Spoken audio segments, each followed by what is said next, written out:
அன்பின் பிதாவே, சப்பா மது கரத்தில் எங்களை அர்ப்பணிக்கிறோம் ஆண்டவரே. அறிந்தும் அறியாமல் செய்த தவறுகளை மன்னிங்கப்பா. நீர் விரும்புகிற பரிசுத்தம் வேண்டுமப்பா.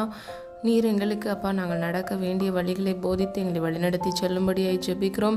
கர்த்தர் எனக்காக யாவையும் செய்து முடிப்பார் என்று சொன்ன வசனத்தின்படி உம்முடைய பிள்ளைகளுக்காக எல்லாவற்றையும் செய்து முடிக்கிற தேவன் நீர் ஆண்டவரே. பிள்ளைகளுடைய கையின் பிரயாசத்தை ஆசிர்வதிங்க. பிள்ளைகள் கையிட்டு செய்கிற ஒவ்வொரு காரியங்களிலும் ஆசீர்வாதங்களை கட்டளையிடுங்க தகப்பனே. இம்மட்டும் காத்து வழி நடத்தி வந்த தேவன் இனி வரும் நாட்களிலும் கண்மணி போல் பாதுகாத்து கொள்ளுங்க தகப்பனே. நீர் அப்படியே செய்கிறதற்காக நன்றி அப்பா. வாதை உன் கூடாரத்தில் அணுகாது என்று சொன்னீங்க தகப்பனே. உடைய பிள்ளைகளுடைய வீடுகளை இயேசுவின் இரத்த கோட்டைக்குள் மூடி மறைத்து பாதுகாத்து கொள்ளுங்க.